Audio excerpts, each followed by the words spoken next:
right, DJ Anubis. And DJ Neko. Here with the Meltdown Radio Podcast. We are here with special guest, Cristoffer Iverson of the band Diaspora. Did I pronounce that right, Diaspora? Yeah, fantastic. That's right, yeah. Well, thank you, man, for taking the time out to talk to us a little bit. Long time coming, as we said off camera. I've been wanting to do this for quite a while, and I said, well, now's a good time to do it. Set it up, and now here you are in all your magical glory. Well, I don't know about that, but thanks a lot. Thank you for having me. I've been looking forward to it. And we talked a few words prior to the stream starting, and I was telling you that I really appreciate all the support you've been sending my way throughout the years. I'm much obliged. Thank you very much. Yeah, it's the thing that I kind of, there's pros and cons. We'll probably talk more later about the pros and cons of the internet and streaming and stuff like that. But you're one of those projects where when you come across something and you fall in love with it, you really like it. And that's I don't think 20 years ago, if I was still relying on magazines or MTV, to try to discover somebody like you would never. Well, that would never happen. Right. No. So it's just very cool that we have that utility now with the internet. Yeah, for sure. So one of the first things I want to just ask, because Norway, you're out of Norway. You said you're in a small town outside of Oslo. We know that Norway gave birth to black metal. And your opinion, is the metal scene still thriving out there pretty well, or do you think it's kind of quieted down in that sense? Well, they haven't burned down any churches for a few years, so I guess it's they haven't killed any gay people either. So Thank God. Well, thanks somebody. But I know the metal scene in Norway is it's been globalized and through internet and YouTube, and the scene is. We haven't got anything remotely close to the 90s black metal scene.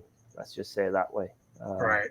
That was a unique thing that came out of Sweden, and then it went to Norway afterwards. And bands like Venom and Bathory. And so I don't know. I'm sure it's the metal scene in Norway is. I usually follow the progressive stuff, like Iverson out of Emperor. Yes. And talk about a guy that kind of went from one extreme to another. I enjoy all of it, but I know what an artist. It's really an crazy. Artist. Yeah, and that kind of that's a segue into my own stuff, because it has to be I don't care what you do. But I have to feel there's a soul there. There's a vibe, and you are trying to evoke some sort of emotion other than just do. There's a lot of bands in Scandinavia, Denmark, Sweden that just hash out the same old stuff. Yeah. So you don't want to be one of those. Well, you can do. I mean, you do you, and I wish you all the best, but. For me, it has to kind of push the boundaries a little bit. Yeah, in some way, either emotional or technical or whatever. It has to trigger some sort of response. I think metal is, since it can be dark, it can be haunting, it can be uncomfortable, but what it cannot be is bland. Because then, what is it? Yeah, I kind of found myself I'm one of those people. I discovered black metal in the late 90s, so it was really kind of Emperor and Dimmu Borgir that. Yeah, second wave. Yeah. And, so I got into the symphonic black metal for a while. Right. But even now when I hear a symphonic black metal band, it just doesn't hit me like it used to. So it's kind of it gets kind of bland and samey. Right. And then, of course, another band that I really enjoy, I know you do too, is Enslaved. I'm a big fan of them. So they're another band that kind of started out, and then it just progressed into this other monster, which is amazing. And I do find just some of that influence in your music as well, which has drawn me to that. I was going to say the same thing. I was listening to some of the new album, and I'm like, I feel like there's a little bit of enslaved in there. Yeah, well, it is like for a little bit sure. of Yeah, a perfect circle. Did you hear, like, for me, like during the instrumentals, I'm like, right. it kind of sounds Well, like it I was do have influenced by a perfect circle. circle tattooed on my body from. Do you really? Yes, I do. I do. Wow. So well spotted for you. Yeah, for Yeah, sure. great job. Billy Wow. Howardell Had is that influence in the a fucking instrumentals. genius. Yeah. I think I'm so a huge too. fan of Billy Howardell's guitar work and his mixes. And when you are lucky enough to get Maynard James Keenan on vocals, on top of that, then it's going to be magical. It's going to be magical. So do And you just like straight rock. the Tool stuff too? Yeah, Tool is my other tattoo. My second tattoo. I was a hardcore Tool fan in the early noughties, do you say? Like the 2000s? Yeah, the early, Yeah. Yep. Yeah, early aughts. from well, Anima and Lateralis is my two favorite albums. Lateralis for sure. It's a masterpiece. It's a genuine masterpiece. Yeah, I think I think you were with me. I had a chance to see them once at Ozfest, early 2000s. Right, Man, that's right. just amazing. Show. Yeah. Really Well, check we it can nerd Tool for hours. I went down the rabbit hole on that band for sure. Right. Yeah. Mhm. Well, so besides Enslaved and maybe A Perfect Circle, what other kind of influences do you draw into your band? For this project, besides Enslaved, there's a lot of Enya. Enya? Yeah, Enya. Oh wow, Her use of well, not her, but her producer's use of layered vocals and the reverb. I usually do some sort of vocal segues when I don't know what guitar riffs to write next. I just do a crash mute on the drums, and then I do a huge vocal thing, and that's Enya. Nice.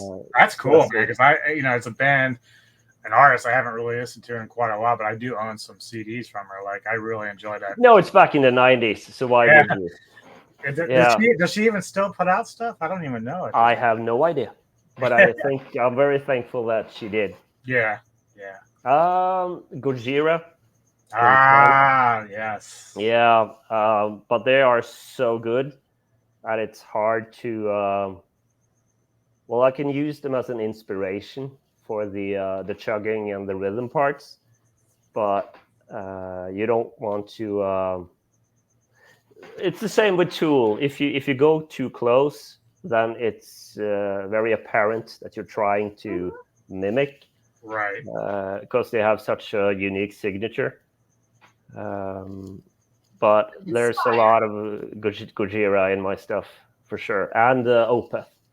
Opeth, yeah. Yeah. I believe that. Yeah. Mm-hmm. Any of my boy Devin Townsend sipped in there a little bit? Yeah, I've been starting. He's growing on me. Nice. I love Devin. I really love Devin as an artist, and he's inspiring to me in his opinions about what art is and how you need to follow your inner voicing. Mm-hmm. If you try to chase some trend, then by the time your album is done, the trend is over. So you have to just follow your inner muse, right? Yeah. And then Devin, is a huge. He's been very outspoken about this, and I do agree very much. So Devin Townsend. Again, there's another artist who is an artist with a huge A, right? Capital A. And you can't go wrong if you follow that voice, man. Yeah, that's true. That's one thing I do love about your vocals, and similar with those guys, is your variation between the rough and clean vocals. Like, I really like how you do that. Yeah. When it comes to the harsher, like growling stuff, that's usually me going way outside my comfort zone. We spoke just prior to the stream starting about my wife passing away. Yeah. Oh, gosh. And on this new album, there's only one growling vocal song, and that's the song where I empty out sort of all my Feelings, yeah. I go through the tunnel and I come back on the other side, and yeah, it's a journey, man. It's you gotta stay true to. There's no point growling for me for just the sake of it.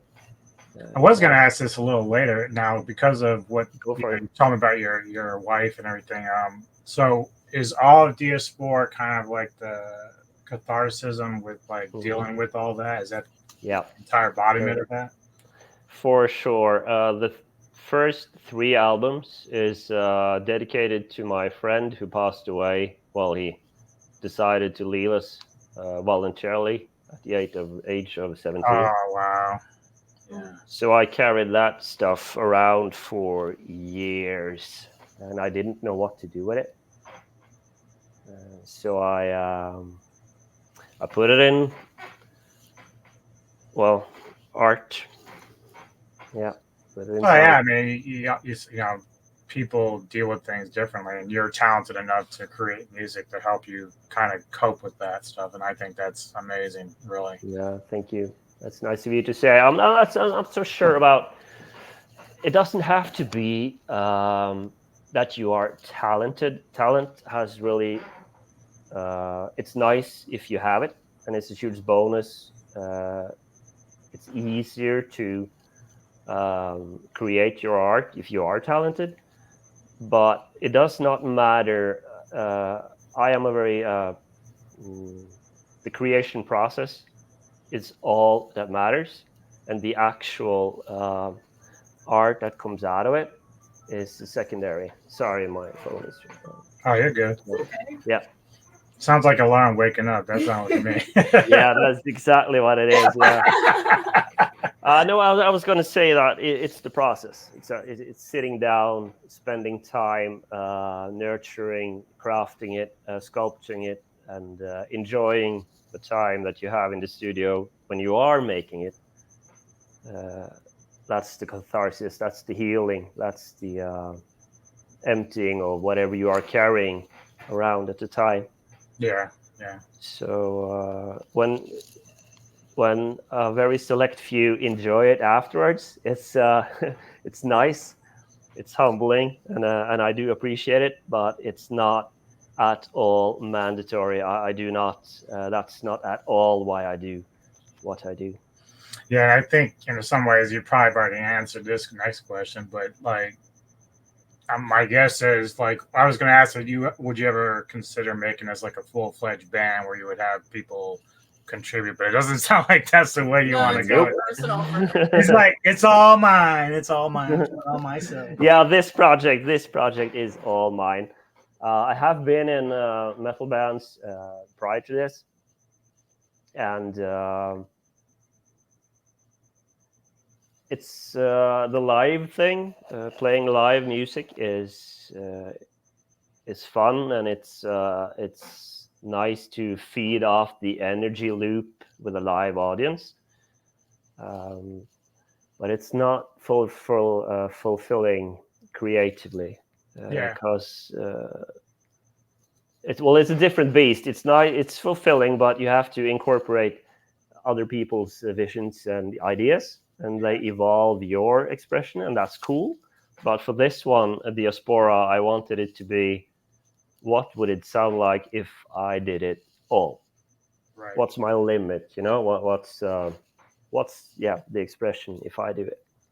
Yeah, and I think if I even had a lick of musical talent in that sense, that's probably how I'd be. Because I'm kind of like on the same mental path that you are. Like I think if I were like say Skeletal Remains is basically death metal, I'd probably just go in not really intending on writing music, but playing with them what they want because I like to enjoy the music. But as you said, if I want something that's my own with my own ideas and my own arrangements, that's probably the way I would go. It's like I'll just do it myself. Yeah, for sure. Yeah, and going back to it's about the release of emotion. It's about the frustration of seeing once you see what humanity is doing right now, and you sort of focus on the negative aspect of it, which there is a lot of, then you kind of have to put that energy somewhere. You can't carry it around, because we are doing so much shit these days that you just and I think what do you do with it? Point. Like, if you are carrying around, maybe that's why everybody is so awful to each other nowadays, because we are just carrying around negativity, Right. and then we're feeding off of each other's negativity, and it's easy For because sure. we're on the internet looking at Right. stuff all the time. Yep. Yeah, I stopped watching the news and shit. Like, it's just too depressing. I curate my news on my phone. It like tells you, well, what are you interested in? And I put it in like interesting things, like marine life, Cats. Right. Yeah. Nothing. Both very wise decisions. Mm-hmm. You cannot. You cannot be fed all this negativity so many hours of the day and still feel something even close to, things are going good. No, Yeah, they I think are not. there's a difference between being informed versus programmed, and I think that you don't need it. You do not need it. Right. You have to focus on bleed for you and yours, right? You have to focus on people that are around you, that you can care for, and love and cherish and nurture, and hopefully they will do the same to you. But you cannot go around caring for everything that's happening, because then you will eventually care for nothing. Yeah, right. Yeah, that's how I feel anyway. I agree. You have 2 kids that you're taking care of, so I mean that's more important than anything else outside of the Yeah. Everything else can burn. I do not care. I do not care. That's my life right over there. So that's right. And your 2 rabbits and your cat. Yeah, exactly. Yeah. And my 10 tarantulas. Yeah, he's a 10 tarantula. What? Sorry? 10 tarantulas, spiders. Wow. Okay. Going all in. Yeah. She's like enough with the fucking tarantulas. I went on a business trip this week, and I came home, and I'm like, what? I was waiting for her. There's another one. I was waiting for her. She's looking around, and it's like, you're new. So you can tell them apart. I'm impressed. Exactly. They're beautiful. Yeah. They're very beautiful. It's a very interesting hobby. There's like humidity and soil levels, and they all have different. There you go. Yeah. So and that very interesting hobby that he picked up. And we do need it, because social media and all the commentary, like do you call them commentary fields? Yeah, I'm not sure. Yeah, everybody's just gushing up all these, because there's no accountability, right? Internet does not care, so you can say whatever you want. Yeah, and people really do. Yeah, exactly. And then if you read all this, you get the sense that this is reality right now, but it's not. Reality is whatever you make of it. Reality is you are sort of your own god, if you want. You are creating your reality in the moment.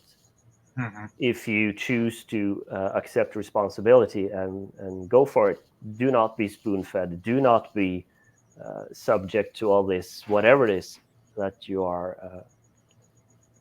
I'm not sure that I'm the most. I don't like people very much. I don't like the human race. No, I totally get it. Like, I mean, like the things that you're just saying is so philosophical right now. Like, just take, and if all people would think a little bit more about that and look internally instead of just like this fake online. I mean, don't get me wrong. Yes, I think that the internet has been wonderful for many, many reasons. Yep. And I do go on the internet, but nowadays it feels like everybody lives on the internet. So you have to have like with creating music, it's outside, it's for yourself. Mm-hmm. It's to, you have to have something like that instead of like, I need to see if everybody likes me, so I'm posting a picture online.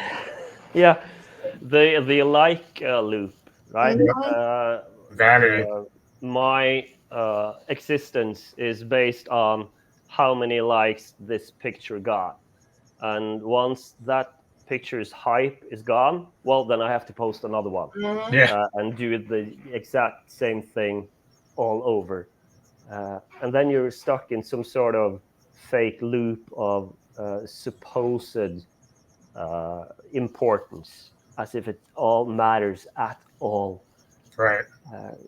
And I really genuinely wish it would all burn down. I'm sorry.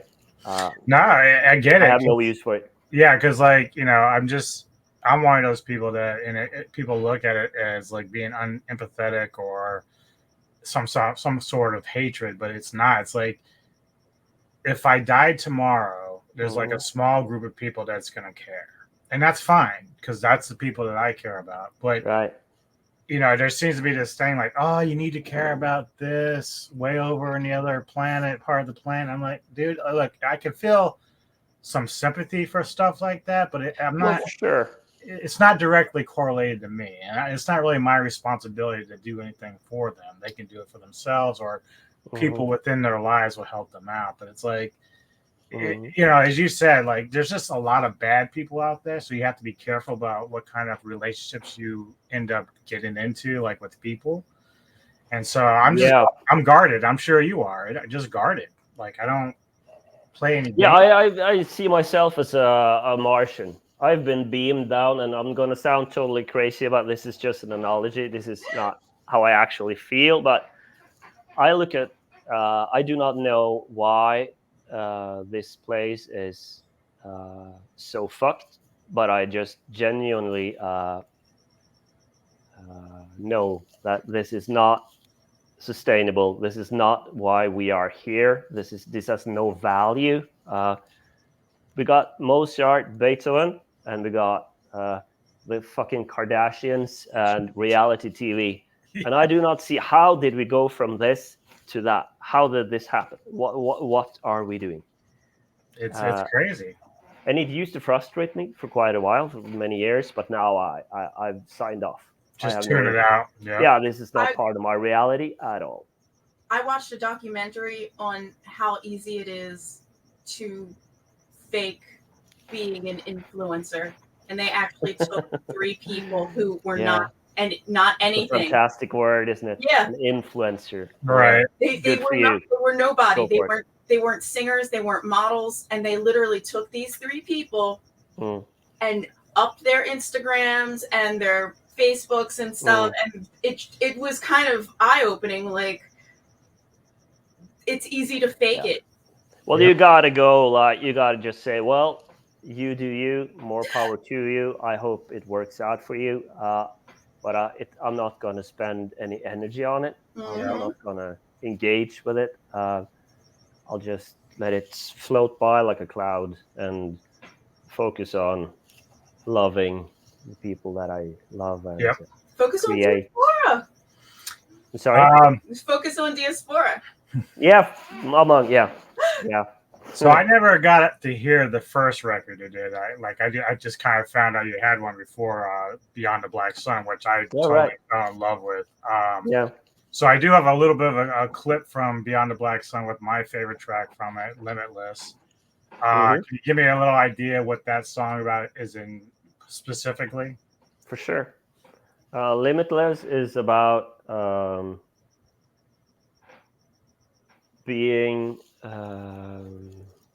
aware that your body is not who you really are. You are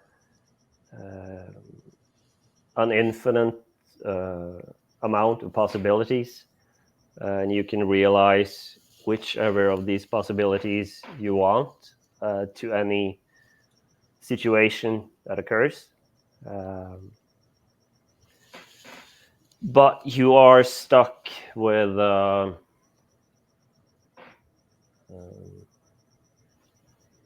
option of choosing wrong. Yeah. And you have to learn from your mistakes so that the next time you are subjected to any situation where you have to choose, you can choose better. You can evolve, sort of. And if you continue to focus on evolving, then you are truly limitless. Well, here's a little taste of that as for the people watching. Yeah.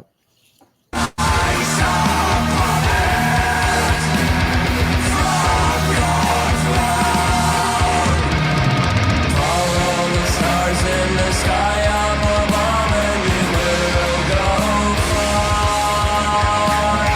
There is no limit to where your soul travels, so who you are. They don't know. Let it go. Limit. So there you have it. Limitless. Mm-hmm. Beyond the Black from the Sun. past. Yeah. Hard. What was that? 2019 that came out. Yeah, it might have been. I'm not sure, but yeah, it's something around I'm there. not right. I was like, man, it's already been that long. So do you self-release, or are you with a specific label? I know I'm independent. Completely? There's a good friend of mine who's running a label just a few kilometers away from where I live. Hey. And we used to be in a band prior to this, so he's releasing all my stuff. I still haven't paid him for any of the work that he's done, but he's fantastic. Yeah, he's like, it's coming. I promise, the money's coming. Oh, I'd take him to dinner. Yeah, right. And the irony is that he hasn't paid me any of my royalties either. Oh, there you go. I'm sure it's going to even out somewhere. Right. Yeah. Now, I saw on your Facebook post from like June 15th, I think. You were talking about doing like a collaboration. So I was kind of listening to that song. Who are you collaborating with? And is this, you do have guest musicians occasionally on your albums, right? No, not at all. Okay. No. He's a one man. So what is the collaboration you're doing? Because it sounded pretty good from what I heard. Yeah, he's not on there yet though. But it's going to be a singer called John, who's has got an amazing fry voice, like screamo, sort of Meshuggah type vocal. Oh wow. So it's going to be very different from the Enya-esque stuff that I try to create. But thank you very much. It's really good stuff. So right now with Diaspora, because you mentioned you've had other projects, are you involved with anything else right now besides that? Nope. It's all my music. I run a small music studio, so I work as a sound mixer, engineer, producer. So I work with other artists, but not in a creative way as a musician. Oh wow! So now I'm 53. So like, can I just come to Norway and like learn from you as an intern how to do it? Yeah. As an intern, I'm sure there are easier ways to get an internship, James. Yeah, but you gotta learn from the best. So like, well, hey, the internet, man. That's one of the YouTube is go for it. Yeah, right. 10,000 hours. No, you have to. That's the part of. I started Diaspora mainly because I wanted to mix. Really, I wanted to sculpt soundscapes, and David Bottrill, who did Lateralis, he inspired me to create a totally different soundscape than I had previously heard. It's very claustrophobic and cold, and when you hear the grudge kick in, like doodle-doo-doo, right. It's so focused and it's so good, and you're just like, what the hell? Who did this? Who mixed this? And so a huge part of Diaspora is mixing stuff and adding depth to the mix.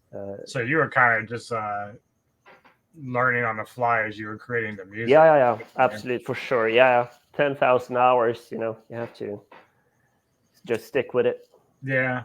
Mhm. Now, between Beyond the Black Sun and the new record, you did Sword Morgan. Yes, I did.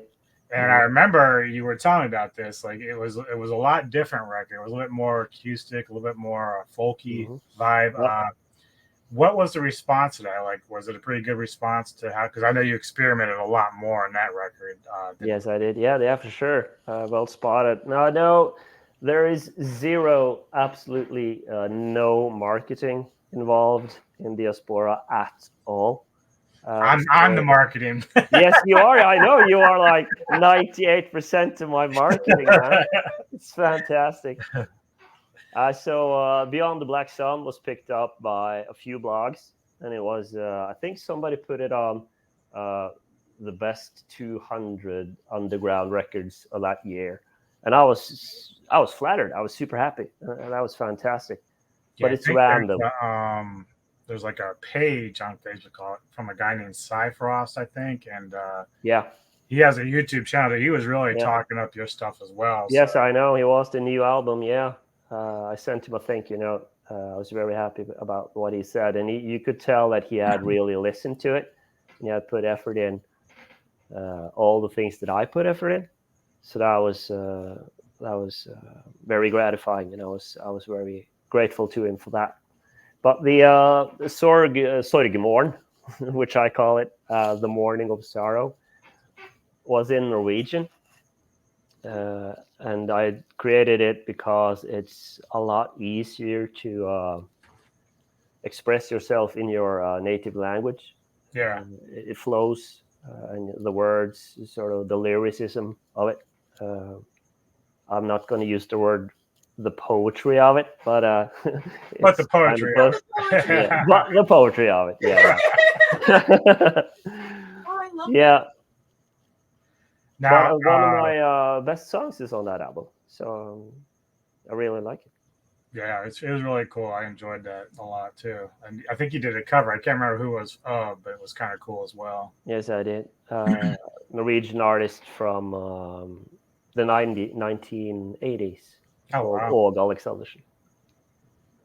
And I had to communicate with him through email to get his blessing for releasing it.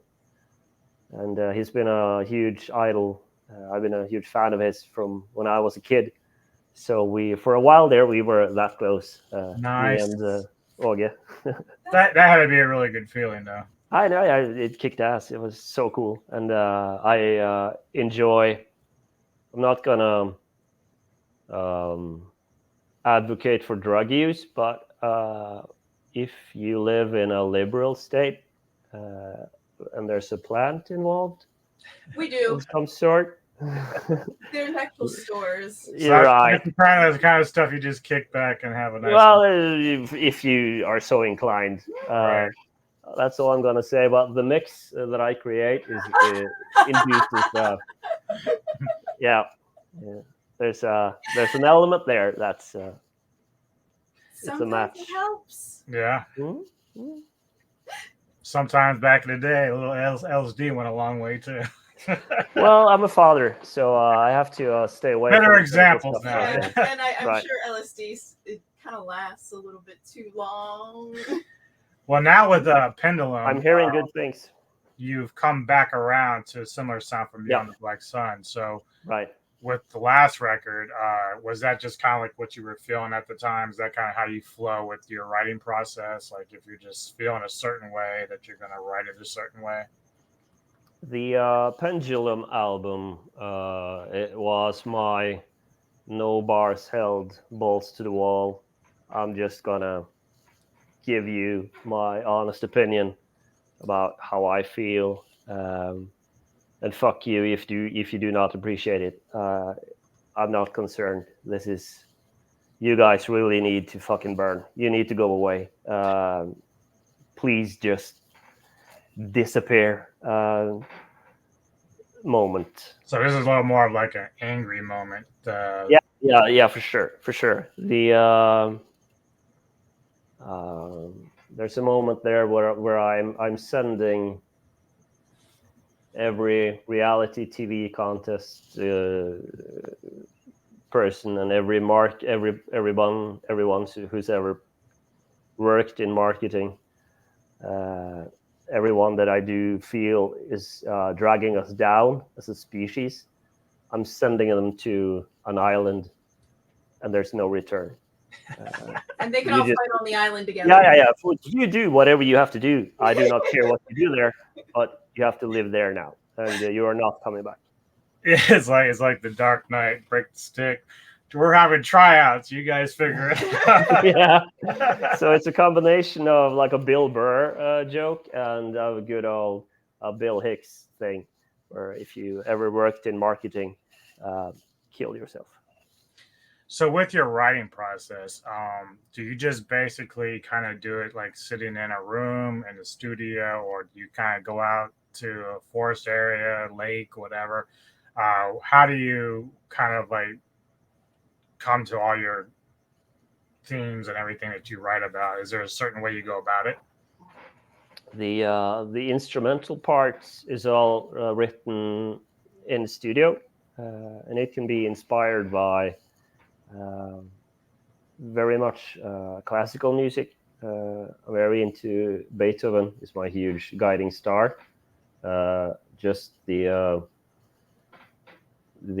lines that he's doing from the very subtle, very quiet, like tangible, very beautiful, evocative moments, and then he goes to like shabam, and you are okay. I like those moments, but the vocals and the words are an expression of where I am in the present moment. Issues that I find I need to let go, because I cannot carry all my hate around. It's not healthy. Like that's no. That's not. one thing that we try to, her and I talk about a lot with America is that, we need better mental health programs and stuff like that, because that negativity we were talking about with society, it's just like you said it better. You said like you can't just focus on that stuff anymore because that baggage is just going to weigh you down. You just can't have it. So. Right. It's my responsibility, and it's your responsibility to create an illusion, create your own environment that's nurturing, that's healthy for you, and you have the power to include or exclude at will, 24 hours a day. There is no set rule. There is no judge. There is no. As long as you are providing love for those around you, you have nothing to fear by following your own inner guidance. Do your kids like your music or into that kind of stuff? Nope. Totally into something different, huh? I don't even know. They recognize it. I'm sorry. Come again. I said I don't even know what's popular now with kids. Like, I'm in my 40s. Yeah. Cool. Imagine Dragons, I guess. No, that's past, man. That's past. Yeah. That's early '90s again. No, they are into whatever they are into, and I bless them for it. I do not need to try to impose my musical visions on my children. I'm sure they will. I remember growing up, when I was 16, 17, I discovered the Doors. And it turns out my mom was a hippie back in the 60s, and she was a huge The Doors fan. Wow. The Doors fan. So it came full circle. But I'm not sure my kids are going to come full circle with any of the stuff that I listen to at all. Yeah, I think her mom is a big Sabbath fan. So. Yeah, I grew up like kind of hearing lots of music all over the place, and my mom really loves classic rock, but she's always just 1 minute it's like Huey Lewis and the News, the next minute Elvis, Patsy Cline. She would just like throw on, and that's kind of how I got like a really eclectic music taste. Which is good. Yeah, that's fantastic. There's no, you don't have to like pigeonhole. There's no reason to just stay in the metal lane because that's what the cool kids tell you to do. You have to, whatever inspires you, man. Whatever you are exposed to that resonates, that strikes a chord, is fantastic because we are capable of creating art in so many different ways, and we are. There's no police for this stuff. There shouldn't be. Right. Yeah, I remember throwing some friends of mine for a loop when I was in my early 20s, and they were going through my cassettes, and see Obituary, Napalm, right? And then like all of a sudden it came to Prince, Purple Rain. They're like, "What?" I'm like, "Dude, that album rocks, dude." Yeah, for sure. Yeah. And it speaks to whenever somebody finds something in your album collection that should be like a guilty pleasure, and it's Prince or it's Van Halen or it's the Beach Boys or whatever, Right. a seminal piece of art that humanity has created that it's going to stand the test of time. But if it's what's the Volbeat? Have you heard this? Yeah, band? very good man. Denmark. Very good. You enjoy that stuff? Yeah. It's called like Rockabilly or something like that. Yeah. There's no. We're talking about evoking emotions, right? And going through some sort of journey throughout the listening experience. And I just 5 minutes ago I was sitting here talking about there's no police, right? But I'm policing Volbeat. There's no emotion here, man. What the fuck is this? You are repeating yourself on every goddamn. I'm sorry. It's just an example. Well, no, look, they find like I kind of break it down like this because like Volbeat's never gonna be like my favorite band ever, but they're huge though. They're selling. They are, and good for them and fantastic. I think it would be good though for a band like that for the younger generation if they end up breaking into metal some way, then that might be their gateway there, Yeah, I know, and I'm in my mid-40s as well, so I realized that I am old, right? This is my get off my lawn moment, and that's fine. But yeah, you had a good point though, because like you like Beethoven, and like so a lot of people who try to gatekeep metal and stuff like don't even know that a lot of early black metal bands were influenced by classic rock. Oh, for sure, music. Yeah, so, absolutely. I mean, I can't wait for you to do a cover of Hall of the Mountain King by Edvard Grieg. So that would be fantastic. That would be a studio time worth having. Just going in with drop A 7-string guitars and doing Hall of the Mountain King. Imagine the bass of it. That would be fantastic. And I'm sure, like you're pretty creative. So what kind of spin you would put on would be pretty cool, I think. So now he's thinking. So now I've been planted the seed. It's in here now for sure. This will be his intro. So when you are writing your music, do you always kind of like say, okay, this song is done and finished, or do you find yourself going back and reworking it until you find it perfect? Well, I've coined a phrase that's musical ADD, musical ADHD. There's riffs spinning around in my head constantly, and I can watch like some kids show with my children and hear a lick, hear a phrase, and just go, "Oh, that would sound amazing on distorted guitars." So and it never ends. It never shuts up. But I'm sorry. Can you repeat your question? I went. Oh no! Do you feel like your songs are finished, or do you? Right. Thank you very much. No. So I dump all the riffs into the sheet on my computer, and then I have to refine it afterwards. And I have to find the what's the voice here? What am I trying to do here?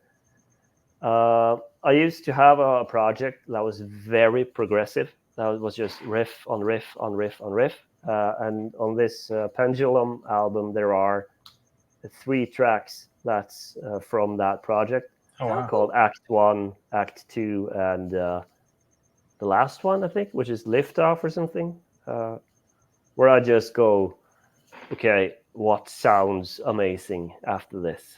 It doesn't have to have any resonance with what I played prior to this, but what would be cool to me, right? So I do feel like I hate boundaries. I hate doing songs by structure, like coloring by numbers. Right. That's not inspiring to me at all. So, well, I do have a little clip from your new record, Shattered. Can you tell us a little bit about what that song about? Yep, that's grief. More grief. Yeah, that's when you lie in a fetal position and the snot and tears are mixing in your face, and you realize that this emotion that I'm feeling right now is probably one of the strongest emotions that I'm ever going to feel. And what an amazing concept it is to be able to feel so strongly about anything. So it's like looking at yourself from a bird's perspective. While being totally fucked on grief. So it's like kind of like a total breakdown at some point. Yep. Okay. Mm-hmm. All right, let's check it out. This is Shattered, and it's from the new album Pendulum. Thank you.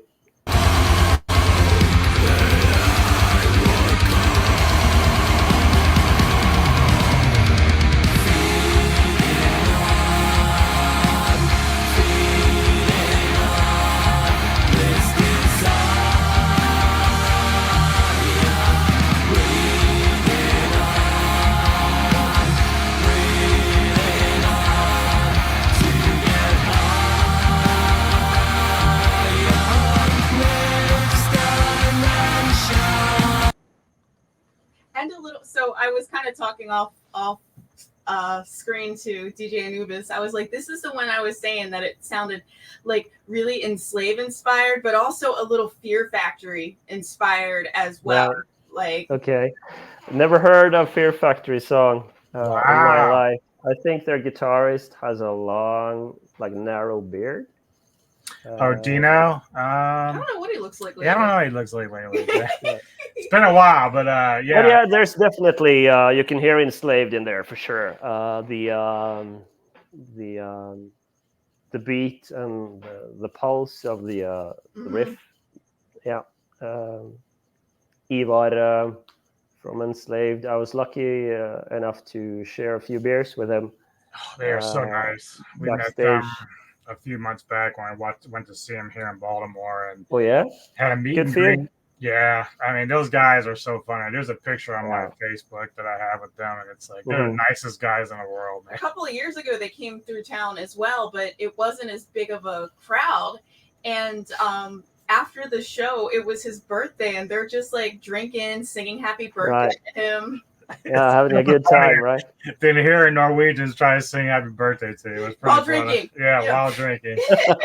They are so cool. I love good times all around. Yeah.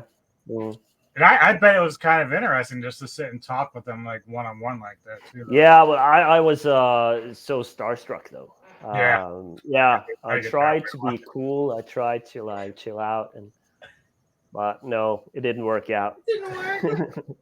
He was nice though. He was super nice. Yeah. So when it comes to your equipment or your recording software, tell people what you kind of like to use to do all that. It's evolved quite a lot throughout the years. I used to track on software emulations, like plugins for guitars, and I don't do that anymore. I'm fortunate enough now to track with like super cool equipment like Neve preamps and Neumann microphones and stuff, because I've been doing it for quite a while. So my studio has way better gear than I really know how to use, and so that's nice. But the drums are, of course, programmed. I track the core elements myself on on a electronic kit, Mhm. and then I program the drums beyond that because like I said earlier, it's not about how proficient you are or how many notes you can play during a bar of four, or it's about what emotion you can evoke, right? It's about the overall arc of what are you trying to create here, and so I'm not so. I can happily admit that yes, I do program the drums because I can't play everything. The Diaspora project is the sum of my musical prowess, so to speak, and there are limits. There are absolutely, for sure, there are limits, but there has to be, right? There are limits Work within to what you anything. know. Yeah, for sure. Sorry, losing my. You're good. You're good. Yeah, when I went off screen for a minute, my laptop was dying, so I had to fix the plug. It's fine now. It wasn't plugged all the way. Gotcha. But yeah, so it's I'm using Pro Tools in the studio to mix and stuff, and I'm a huge fan of Slate's plugins for EQs and compression and stuff, and because it emulates the outboard gear Mhm.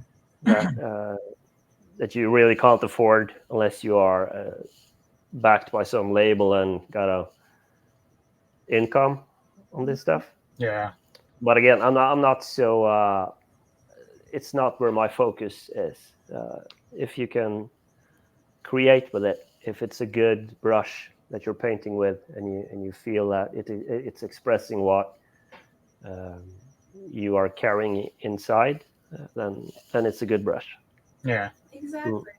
Yeah, it's just as interesting because over the last 10 to 20 years, like I've discovered obviously a lot of bands that have a lot of members are good, but I've found a lot of my favorite artists haven't the guys in your position where you're doing the entire thing. And it's like I go through a record and I say, oh man, I really like this. And then I find out it's one guy and I'm like, this is amazing. Like Yeah. The way you guys are able to construct your albums, your music and arrangements, like it's really kind of a brilliance. I know you're kind of humble about all that, but it really is quite amazing. It's just what you do. I really, really appreciate you saying that because from my perspective, it's scary as fuck. It's releasing an album is nerve-wracking beyond anything I ever do within that year.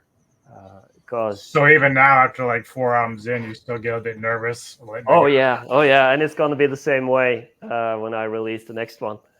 Because I cannot hide behind the guitarists or the vocalist or the drummer, or it's all me, it's all my input. So if it sucks, well, then I suck. Well, So you definitely don't suck, so we know that. Well, you never know, but it has that, to like, resonate for me. So yeah. When it comes to like label support, which obviously you're independent, but what is your feelings on the scene in general in terms of label streaming? Is there anything you'd like to change about a lot of that, or you just don't care at this point? Well, in the I guess 80s, 90s, when I grew up, noughties, labels had all the power, right? And they made all the money, and whatever contract you were lucky enough to get, royally fucked you until you got contract number 2 and album number 3, right? And you made money. And then streaming after Spotify and all that, and I started after Napster changed all that stuff, then streaming was gonna flip the tables. So the artist was gonna make money. But it turned out, no. Humanity does not work in that way. If you can make money by fucking over some other guy, then that's what you're gonna do. Yeah. And so Napster, Spotify and iTunes, and it's all the same. It's the labels all over again. Right. I know there are some large artists who pulled their stuff. They're like, Yeah. no, Yeah. Well, I That's mean, the that's beauty. why so much now, like bands that, like even local bands that we know, they keep everything themselves. So like they'll sell their own merch, their music, and there's no reason to do it otherwise at all.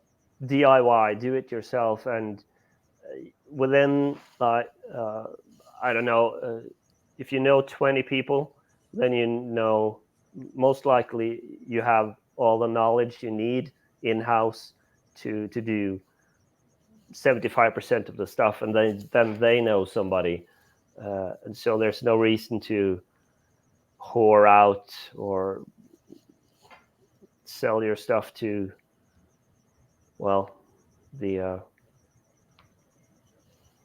upper echelon of to the man. Yeah, as Barney once said, he's like, the enemy of the business. It's basically what the labels are. And it's come down to, if you want to make money, well, then you have to go tour.